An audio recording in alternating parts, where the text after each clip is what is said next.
thank you so much for being here. I keep pitching myself and thinking, how is this a work day? I don't know if anyone else is feeling the same. I'm Jenny Quigley-Jones, the CEO and founder of Digital Voices, and today we're going to be discussing on this lovely yacht one of, I'd say, the hottest topic that we're asked about by brand clients at the moment, which is how do you balance a global strategy with local execution? And I think this is going to get very, the panelists have all agreed to be very open about some quite internal political situations, because I think it can be a real challenge for like global and local teams. There was recently a statement by the CEO of Unilever. I don't know if anyone saw Fernando Fernandez's statement. I was sent it by multiple CMOs, so I guess people are listening. And it said that Unilever was going to 20 times their spend on influencer marketing. And he wanted local influencers in every single one of India's 19,000 zip codes and every single one of Brazil's, how am I going to get this right, 5,764 municipalities. These influencers are not just about sharing brand messaging, they're about sharing localized brand messaging that is hyper-relevant to communities and to people's lives. So I think we're seeing a huge shift in the way influencer marketing is thought about. But you really want to hear from me because we have seriously one of my, like, a mind-blowing panel. So I'm going to start. This is Simon Morris, who's VP of International Marketing at Adobe. Small challenge, every market outside the US? Yes. Yeah. Small part of the world. Not that anyone's US-centric. And Simon, you've been at Adobe for about 20 years now. 14. 14. Yeah, 14. I know it looks like 20 years. But Yeah. 14, I started very young. We then have Gabriela Papalapsheta. Perfect. Lithuanian name, who's head of influence marketing at Surfshark, Incogni and Saley. So I don't know if many people have heard of these brands. The company became Lithuania's second ever unicorn. They've spent over $100 million on influencer marketing as a team. Like, they are one of the most prolific influencer marketing group of brands. So it's been really exciting to work with Gabriella for the last 5 years. We're young, we're babies, 5 years. So you can share a lot of your experience. We have Isaac, who comes from a creative perspective, from Isaac Likes. Has anyone seen Isaac? I watched the FKA Twigs interview video. That was my introduction. Yes, thank you. We brought Isaac into the panel because he creates very hyper-local content to a lot of different locations. Like DJ sets, we have like over 800,000 followers on social. So how does a creator hyper-localize their content, which I think is a challenge that not many people think about? We have Caitlin Peterson, who is head of social media at Amazon Music. Caitlin's career is pretty incredible. Been at Netflix, she's been at that. We met at South by Southwest in Austin, where she's from, so all the way from the US. It's really interesting to hear how Caitlin's team has hyper-localized in terms of US cities as well as US states and also different genres. And then we have Magali Miro. Yes, I got there. I hate when I can't sound at all French. Local. But lives in Zurich. So Magali is a senior marketing manager for Mondolēz, but runs the Toblerone brand globally. So, you've got Lara through these. You've done that Mondolēz for 20 years? Like, for 17. I think so. Wow. Neither of you look old enough, by the way. But yeah, it's really interesting to think about Toblerone as such a globally iconic brand, but also they had, I don't know if everyone's seen Toblerone in France. I nearly bought one because it says all the names in French, like Coca-Cola does. But it also said, "I'm thinking of you" in French. So I met Magali and she was like, "Why didn't you buy one?" I'm so sorry, it was hot. But then you've also got airport experiences because so many of us think about Toblerone as a brand that you buy when you travel. So I think there's so many different things that hyper-localization means on this panel. But I'm just going to answer questions from now on. So how would you define a hyper-local campaign? Gabriella, Simon. I mean, to be honest, for me, it's a win just having socks on that haven't got holes in it. God, I'm so relieved. It's the first panel I've done without my shoes on, so in many years. Thank God. Thank God. What's the question? Will you sell your feet on OnlyFans? Definitely not. How do you define a hyperlocal campaign? I think when we think about like hyperlocal campaigns, it's really about making sure that as a brand, we're showing up in a culturally relevant way in that local market, and then combining the kind of local kind of culture and tone and humor with what's happening like in the moment in those markets. And we know that like the speed of marketing needs to move with the speed of social, so you need to have the ability to produce that local content, working with local influencers to deliver what I just said you need to do. So for us, we have a very global strategy, and then our goal is to make the most beloved digital security product for everyone. But digital security means different things in every country. And while in Germany it might be that people are very concerned about their privacy, so we are tailoring our messaging towards more encryption, no logs policy, and other stuff. While in Taiwan, for example, it's more about surveillance and keeping people, not their privacy, like their personal privacy, really secure, because they are very concerned about what they're searching online and if the government's gonna interfere. So having the same why, but then tailoring to how we execute globally. So. Oh, I don't need a mic. No, I mean, I think it's interesting. I think the global to local, I think the idea of tailoring, all having the same why as a brand and then tailoring the how, I think is really the critical piece here. I'll use a Netflix example, but House of Cards, if anyone remembers that show, it had sort of a sad ending in so many ways, brand safety included. It's not just influencers. It's not just influencers, yeah. Actors. But I think one of the things that's really interesting is around how your talent is also your messenger, but whether it's influencers, whether it's talent, whether it's musicians. I think what was interesting about House of Cards is that we had a very American show about American politics in a obviously very dramatized way. But we also found ways that channel and those Twitter accounts were really run by every global lead. So every single social manager locally had the keys to that Twitter account and could go in whenever they wanted, could tweet, could share, could hire. So like our Brazil, when we had a bit of a while ago, so I'm dating myself a little bit on this, but there was a political thing that was going on in Brazil. Our Brazilian manager just opened up and was like tweeting in Portuguese, as if it was Frank Underwood talking about the situation, and it went insanely viral. But I think taking that same essence into the work we do, whether it's working with influencers or artists, of everyone being really clear on what our why is and how we talk and what those brand guidelines are, what are the third rails that you don't want to hit, and then executing in the way that is best for your audience. So it's really around reflecting your customer at every single turn in order to hit that kind of consistent message, but in a way that feels very native. Sorry, just in case my voice isn't loud enough. Something you said about Taiwan, the Surfshark team, when the employees arrive at the airport in Taiwan, they've had people meet them in shark costumes. So people get Surfshark logos tattooed on them in Taiwan because it's such a beloved brand and culture. And I think it's really interesting that a brand can have that much local resonance, and then globally people have different feelings about the brand and different interpretations. So I think it's really cool when you get it right. You can create these insane moments where you really resonate.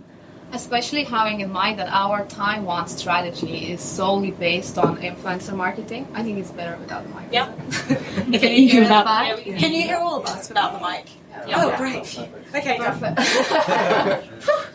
So that is really nice because for us, we are a privacy and security brand. So for us, trust and authenticity and credibility is like our bread and butter.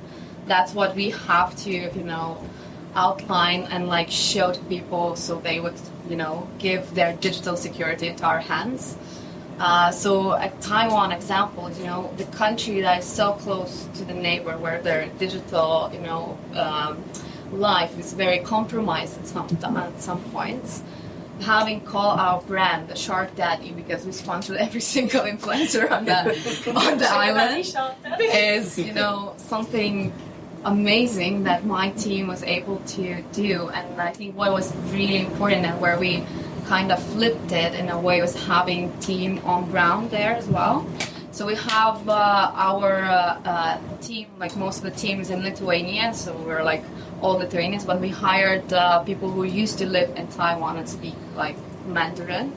And we recently sent our manager to Taiwan for a month to just like be with influencers, go with them, talk about what's important now, how's the situation, what China feels like, what's the key messages we want to, put into the world, and like what the brand stands for, and that really like turned into like great results, creators being involved even more than before, understanding also the brand mission and helping us to like elevate that. So I think it's really important when you think about hyper localized campaigns, like having someone from the inside and also like trusting the creators as well, like giving them the freedom to like help you with the briefs, tailor the messaging, and that also corresponds to the why. So if you have a strong why, then how it's up to the creators, up to the local teams to put up. I don't know, Brent. Sorry, we're trying to film this, so the microphone came back. I don't know many brands that would send someone on a month, basically anthropology trip, to meet creators and local people to like so do research. Yeah, it's really important. Like we work with people, so like having those relationships is like the core of any brand that should be. Because if you're thinking, especially long term, and what the long term strategy is, that's like our marketing strategy is like set in influencer marketing, affiliate marketing is like very digital. So for us, like we really care what those people think about us, how we work with them, how we make their life easier, how they could give input to us and help us be relevant where they are. It's a really good point, and I think it leads on to a very good question of how do you structure your teams between global and local? Like where, because often there's local teams that are like, don't touch my work. Like I know the influencers, I'm choosing them, and the global marketing leaders kind of ends up trying not to create animosity. So how do you I'm so trying to be British and conflict avoidant. Anyone? And their opinions are awful. How do you balance the global and local teams so that people have authority on both sides? I can start. Sure. I think it's an art. It's really an art. So it's all going to be about relationships, obviously, and partnerships and all of this. So I'm global. So I'm going to defend. I'm going to be the one defending the message, the way we talk about the brand and so on. Global brand. Touron is a global brand. Everyone in the world knows this brand. How powerful is that? And it's because of the airports. It's because of this. And we will need to juggle between these messages that we will give, at global level, very consistent. You can feel a lot of work on this side. And at the same time, we have people like Jenny who are going to buy our product in an airport, in the local language and so on. So you can imagine it's the scale of the different angles we can take to, at the same time, move the brand equity or slightly, evolve the brand equity and strengthen it. And at the same time, be close to people, especially on occasions like gifting, where there's a lot of emotion. So how do we do that? Is the famous freedom in a framework, I think. So our job is to be as clear as we can of what the brand stands for, what are the things that the assets, things we cannot compromise about. Absolutely. And this needs to be quite almost military. But more than military, I think people need to feel what it means. So in these guidelines, there need to be a lot of visuals, people need to get it. And then it's a team that speaks the same language, okay? Once we have this same language and we have this framework, then we give the freedom. And then we are able to hand over to the local teams. They understand why we do things. They make it their own. So quite often we say, the most powerful campaigns or the most powerful work is when local people that I respect a lot, I've been there, so I know what it is to, blame the global guys, but now I so it's when local teams feel it's their work. And they are as proud as you are. It's the same brand. So you all have this brand in our blood, and it's our common job. So then you share these highlights, and then it's like, go for it. Then you know better which gifting occasion, which season, which is the angle you need to take looking to be relevant. So, but still, it's an art. It's human beings working together and trying to talk with an audience. So, yeah. I mean, from an Adobe perspective, obviously we're also a global brand, and often the global corporate, whatever you want to call them, teams are a lot bigger than the regional teams, and so I think you have to think about scale. So we look to the kind of global teams to introduce things like the measurement frameworks, the platforms that we can use, and like what success is going to look like around the world. You need to have that global consistency. I agree with everything you said around the kind of framework and the kind of guardrails, and then once you have that in place, you enable the local teams who really understand in the market, understand the culture, understand what's going to resonate, to create those, identify the right partners to work with, to the right use cases for that market, and then you let the content performance speak for itself. So, as long as you've got consistent measurement and frameworks, you can then start to see if a piece of content is performing really well in a particular market. There's no reason why you can't run that content in other markets. It doesn't just have to be, created a corporate or global and then shared out with the regions. It can be both directions. And as long as you've got that consistent measurement framework, we use a framework for our social content, which we call it inspire, inform, engage, or entertain. So we categorize the content within that framework. We have consistent measurement, and that way you get the kind of global scale, but the local kind of creativity and relevance. You raised a really interesting point, because at Digital Voices, we were founded about 8 years ago, and we have, I think, 17 languages on the team currently. And because we're an EU first agency that now has half our revenue in the US, we kind of become a global partner because we can actually execute globally. But it's really interesting. Very few brands are stopping to do the strategy work first, and that framework and that measurement setting first. So you end up with brands just running straight into influence marketing because they feel like they had to do it yesterday and they didn't sign up, they didn't plan it properly. And then suddenly global is trying to create guardrails, but it feels like you're doing it retrospectively. So the local teams are then frustrated. So I don't know, have you seen this happening internally? I've noticed it. Have you seen this happen internally? Yeah, I'll take it. I mean, we're Amazon, so there. I don't think there's a world in which we don't tune in. I don't know. It's just okay. Yeah, you think. It's just fulfilling. Oh, good. It's not like resonating. I think the thing with Amazon is interesting. Like we're such a massive company, and you have a lot of divisions within it. And I think the tension points between global and local are actually really good. I think when you start everyone agreeing, then your idea is too safe. So if everyone's on the same page at all times, then what are you really kind of pushing for? What are your customers really going to get excited about?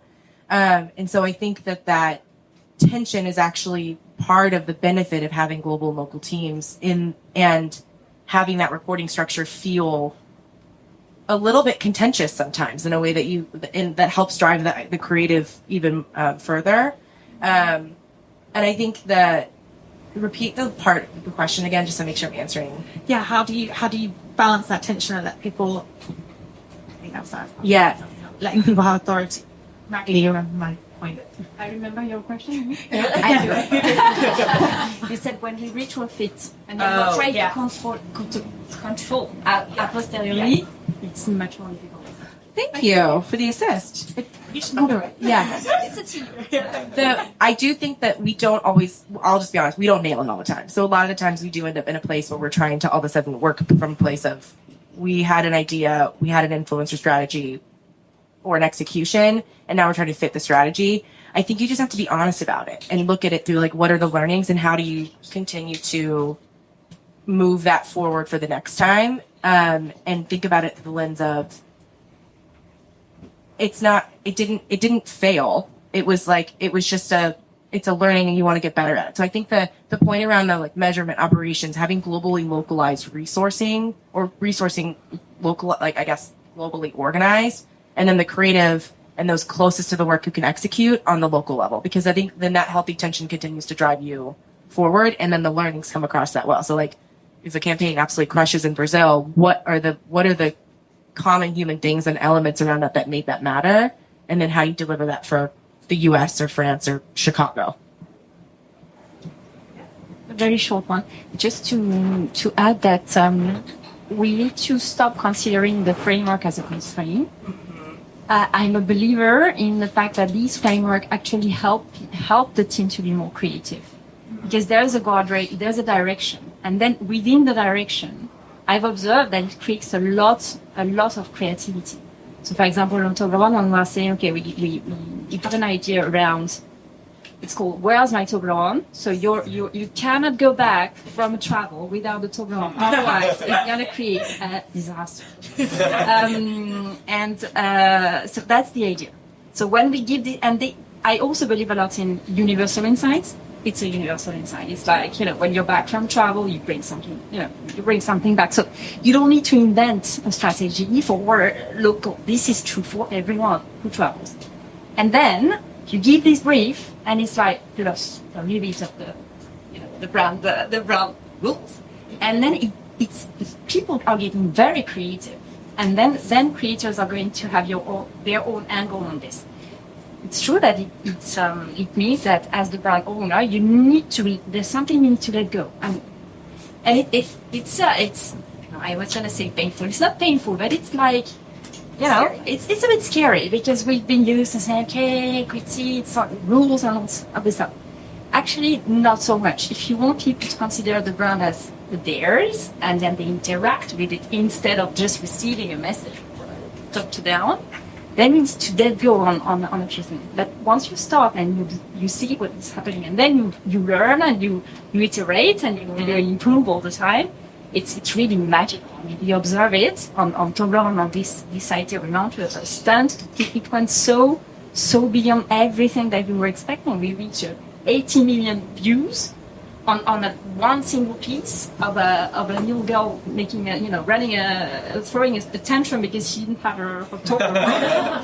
And she was like, "Where's my Toblerone?" It's completely crazy. But when the agency is coming with this idea, you're like, not sure. And then we went, it has been amazing, and positive neutral comments. So sometimes it's also this notion of taking the risk and let it go in a framework. It's interesting because you've all mentioned, I think we've seen the problem in the past when it feels like local teams are being like told off by global teams. So it's like this parent or teacher authority figure where a local team will be like, look at this content, or they don't want the global team to even notice it. They're just like hoping this content will fit and they'll never have to get told off. But each of the way you've spoken about local and global teams is like, you want to come together to bring the best out of each other. And even if you have tension and conflict, how do you empower local teams to be like, hey, I've given you the guardrails, but I want you to push them. I want you to be creative. How do you encourage that as a kind of a global leader or a senior decision maker to the organization? I have a kind of funny story of a creative process we had. So we were running a campaign, and it was about like online hygiene. So it meant that you need a VPN to be safe online, and like everyone has to have it. It's just like online hygiene, and the brief was like given to every country manager we have to run an outdoor campaign. And I remember we like in Germany we ran a campaign like around the football theme with OnlyFans reference, like ball campaign, like balls hanging there on the poster and stuff like that, saying like, don't be the only fan, protect your online privacy while watching football. And then in Korea, our country manager was like, no, we can't, like, no, completely no, we can't do that. we can do something like having, surfing online without the VPN is like kimchi without the spice. And like the global team was like, really? This is like the spiciest we can go, like the boldest idea. It was like, yeah, this is really bold. And we ran something like between the lines there. So I think like sometimes, like even giving the same reward, having the cultural reference, like what offends people, like what's the, the threshold, of being over the line, and some countries are like completely different, and you have to really listen because that cultural difference is there, and we sometimes don't even realize that it's there, especially running the global campaigns. But the idea is the same, right? So we are delivering the same idea that like having a VPN is online hygiene, you have to have it. It's really important, right? But like how you do it, it's like completely different. And I think empowering people to like come up with their ideas. Of course, the creative team then edited the messaging and everything to make sure that we fit between the brand guidelines, but like allowing them to take responsibility of their culture, of what's important to them. That's what drives great campaigns, and that campaign in South Korea nailed it. Like, it was really great. Everyone loved it because kimchi is so inside their culture. Well, it's interesting as well that you signed off, because even though you didn't think it went far enough, you're like, this is what the local team is saying, so you're listening to them. We tried to push the bill a little bit. At the end, we had to agree. Can I you use a lot of humour in marketing, so Yeah, I mean, I think that there's still like you need to know like the fundamentals. I think it was Sir John Hegarty who said like principles remain, practices change. So you still you need to know you need the company to know who you are, what you stand for, and I think if that's kind of widely understood, then teams generally know how far they can push things. But ultimately, we do look at making sure the team understand what are the business outcomes we're trying to drive, and let the KPIs and the business outcomes speak for themselves within how you want your brand to show up. So you just got to make sure you're enabling and educating the teams around that, especially if they're newer to the company when they're a long time. Being really clear on that, and then there's been all sorts of humour. We had an Acrobat campaign called Acrobat's Got It. And it was basically around how do we change the perception across different markets that Acrobat is more than just a PDF tool. It can do scan and editing and conversational interfaces. But how you brought that to life in Korea versus Japan versus Germany, it was within the framework of a campaign, but how you brought it to life was so different in each market. And one person looking at the Japan campaign to think that it's crazy, but it works so well in that market because they understand culture and tone and humour. Yeah. Isaac, I feel like I'm excited to utilise your perspective on this, because you produce so much content tailored to local locations. How do you keep it creative? How do you adapt your content to different localities? So, I mean, it's interesting because, I live in New York City, and when we talk about localizing New York City, somebody in Bed-Stuy is completely different from somebody on the Upper East Side, which is completely different from somebody on the Lower East Side, which is completely different from the West Village, or West Village as some people are starting to call it. And there's a lot of cultural tension between the localities, right? So I think it's really important for me to try to utilize as many organic local voices as possible. And I get direct user feedback immediately. If I interview, if anybody doesn't know what I do, I interview people and I do city guide content all around the world, right? And if I interview somebody and they give me answers that sound like TripAdvisor, for instance, I get slammed in the comments immediately as being inauthentic and selling out. But if I interview somebody who's a genuine local voice, I get such strong, incredible feedback immediately because people are like, oh my God, this person's shouting out real local places. And I had an interesting experience recently. I interviewed the Nigerian Afrobeats artist Davido, who was a gigantic star in Nigeria, right? And he shouted out all of these local, mom and pop places. And people loved him so much for being such a massive star, but putting on smaller, putting it on for a smaller place. And yeah, it just like makes such a big difference. And so my tactic, right, is when I get to a new city, if I don't know anybody at all, I go to the kinds of places that I would want to hang out, right? I love skateboarding, and I'm a big fan of the brand Supreme. And what Supreme does when they enter a new market is they hire the local best skateboarder to run the store, right? And so then the store becomes a community hub for all the skateboarders. And so I go to the Supreme store, I start talking to those guys, I'm like, can I interview you? And I get all the coolest local spots, and that's like one of my ways of tapping into a local market. So fantastic. That's very nice type of the brand. Yeah, that's really clever. So that's, you were actually talking about comment feedback. Magali was talking about earlier how you can use comment feedback to inspire campaigns and close this feedback loop. So something creators, I think, do so naturally. Oh, yeah. Okay, so I have an accent, obviously. And when I was getting on TikTok early on, I was really into house plants during the pandemic. I was like propagating plants, like growing lemon trees in my living room and stuff. And just the fact that I pronounced the word plant instead of plant, I'm getting so many comments. And so for the next like 50 videos that I made, I said the word plant like 10 times in every video, got all the comments, and they went viral for that reason. You know?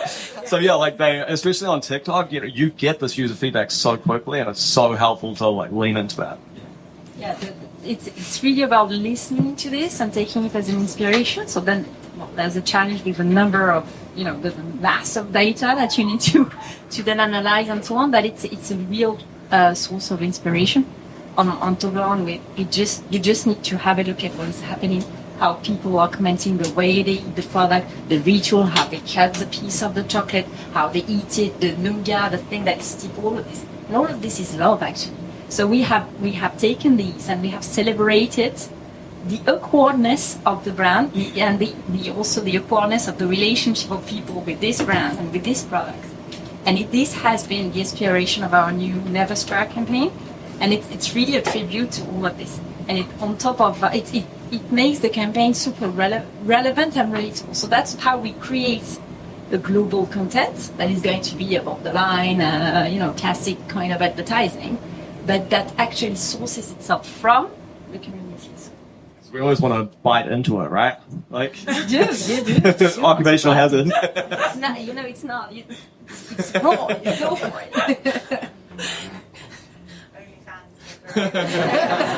What's the feed out? If you need a consultation. I would love to know, because I think it's so interesting how there's so much demand for local content, and Simon, you talked about scale earlier. How do you see influencers as fitting into producing localized content? Are they just a content production house for you? Are they, is it about feedback? Is it about accessing different communities? What do you see? What role do influencers play?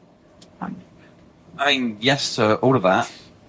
We certainly treat them as I think someone else said that. Like they are like consultants. You know, we really deeply involve them in like the use cases, like understanding what's going to resonate with their audience, listening, reading the comments, giving that feedback, you know, back to the product teams, because we are getting the influencers to actually use our, you know, creative and products. So you have to take advantage of that, and I think that they can, like, working with influencers, and obviously there's different types, you know, and depending on your business objective, you might work with a macro influencer, which might scale across more markets. Some of the micro influencers that have more very, you know, niche communities, we will work with them at scale. And then in markets where we haven't got like local marketing teams, like working with influencers is a great way of getting some culturally relevant content out to market quickly. Provide that reach into those countries that are important for us to grow in. Caitlin, you had thoughts on this? Yeah, no, I mean, I think it's all the above, but I think one of the things that is important to also think about is like how the platform's evolving. So like, I think in, you know, the olden days of 10 years ago, like it was about like the biggest number, right? You needed the biggest number, the biggest reach, and now it's really around engagement. So how does your creator create trust for your brand and create a mirrored experience to the people you're trying to reach? So I think you start audience or customer first, and then figure out like who can best speak to that, and their engagement is so much more important than maybe the size. So I think we're still kind of in that place where we're talking a lot about like micro influencers to these like massive global superstars, and I think you use them in different ways. And I think some of the things we've done, even on the artist level, is understanding. I think to your point on local artists having like local spots, is we do that with our partnership with Alexa all the time. So what is the local artist? How do they speak to customers? What's that surprise and delight moment from Amazon Music that they can get through their Alexa device when you ask for a song and actually it's the voice of the artist? And we do that at every level. So it's not just, I don't know, like Justin Bieber's coming to mind. It's not just the Justin Biebers of the world. Shout out Canada. Shout out to Haley. Shout out to Haley. Yeah, shout out right to now, Haley. to be honest. She's the star of the day. Absolutely correct. But it's also about how do we think about like what's the next breakthrough artist out of the UK? What's the next breakthrough artist out of the Afrobeats kind of genre? Like it's really around kind of understanding what you can do to surprise and delight your customers. And I think that's where influencers are really impactful because they know their audience best, and that's where it almost is less of, oh, you're my content production arm. It's really more like you're my partner in this. How do I do this better and smarter and use your insights to help drive my narrative forward? I love that. And I love what you're saying about engagement. So at Digital Voices, for the last 7 years, we've been guaranteeing results for every campaign. And if we don't hit those results, we either spend our agency fee till we do, or we give back some of the agency fee to the brand. Because we don't deserve to make money if we don't get the data right. For 7 years, those guarantees have not been, we'll have this much, we'll work with people with 7 million followers. They've been, we will guarantee like 7 million views. And it's really interesting because when you look at sometimes larger creators, we did an analysis and we saw like, why is the fee going up? Is it because they're getting more views? Like, is it, what is, and it's literally just as their follower number goes up, the fee goes up.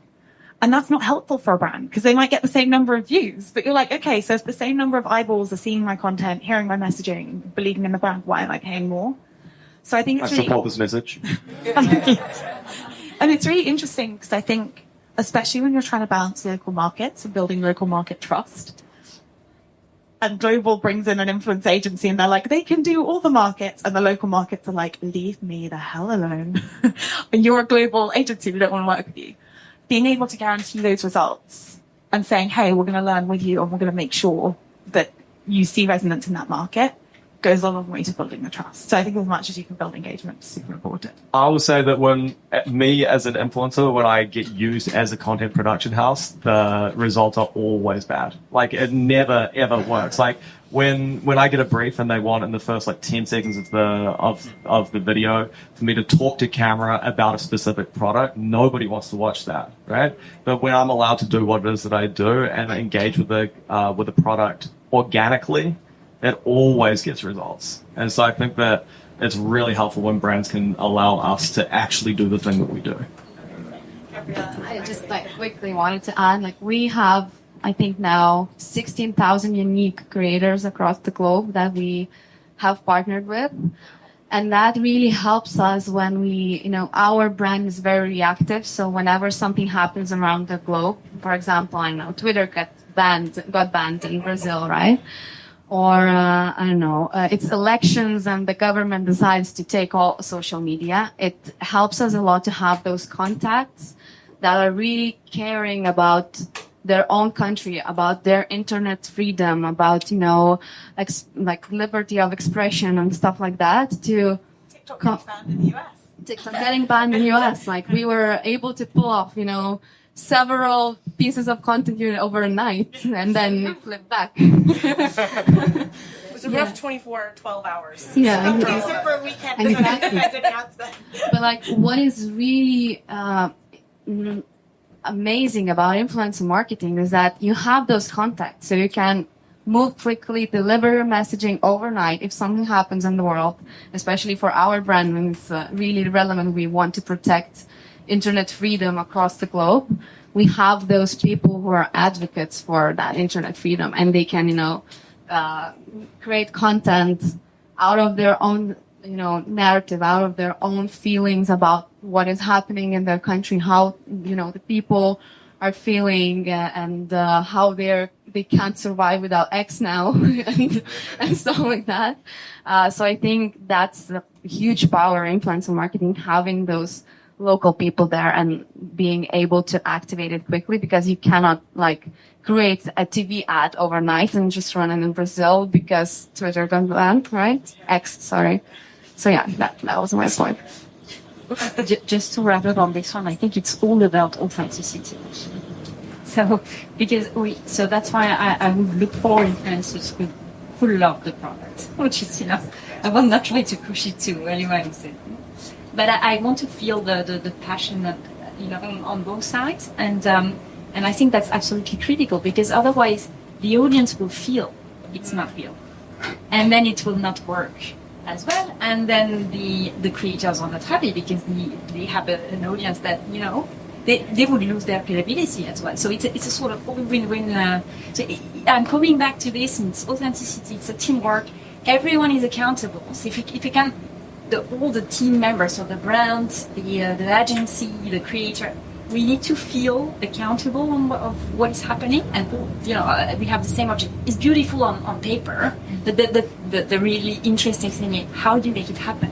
And it's all about creating this magic between us to create the work. But I would not work with someone who doesn't have a special feel for the brand.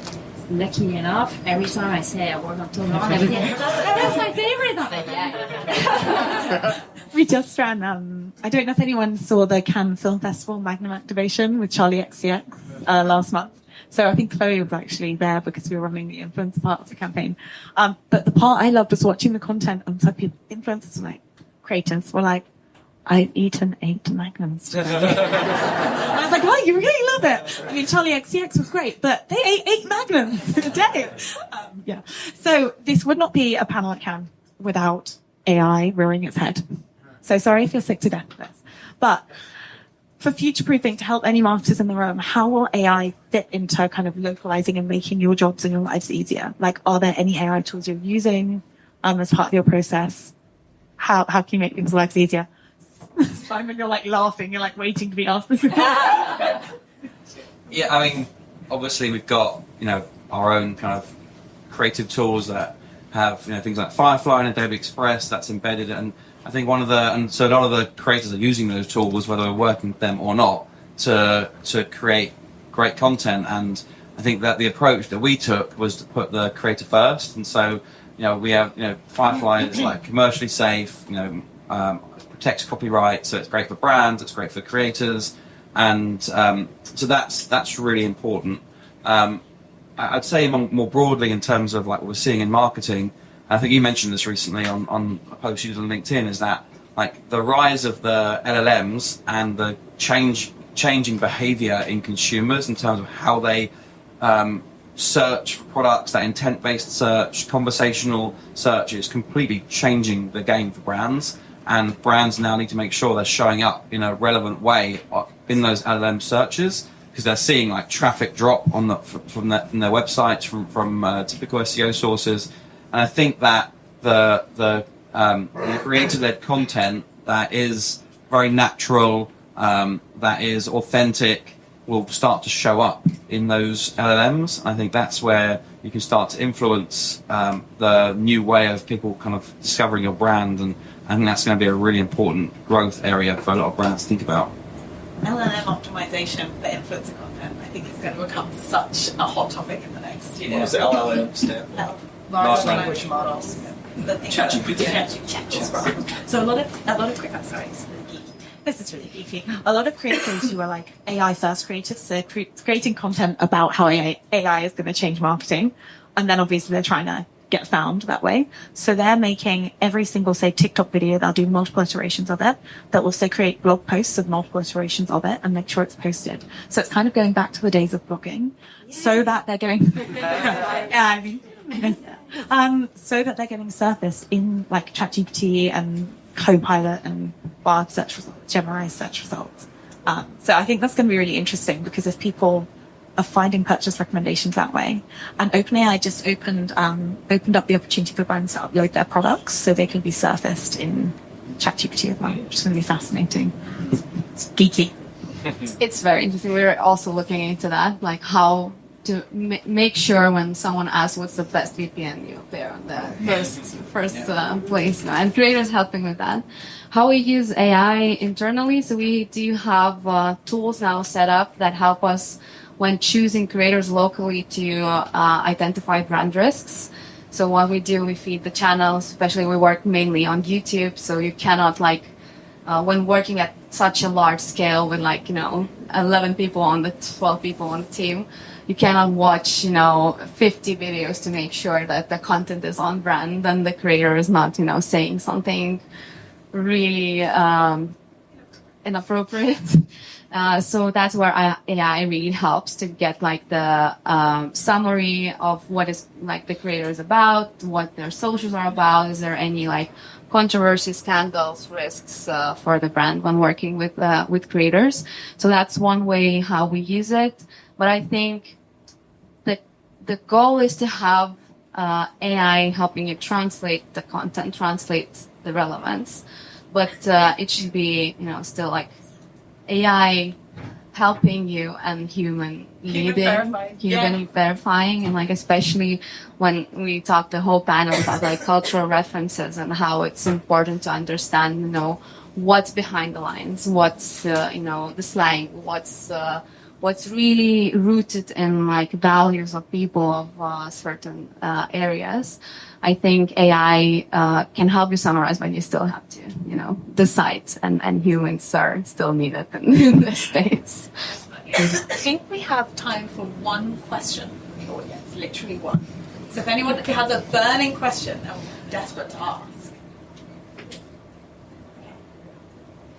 If not, we need to say goodbye. Okay. Thank you.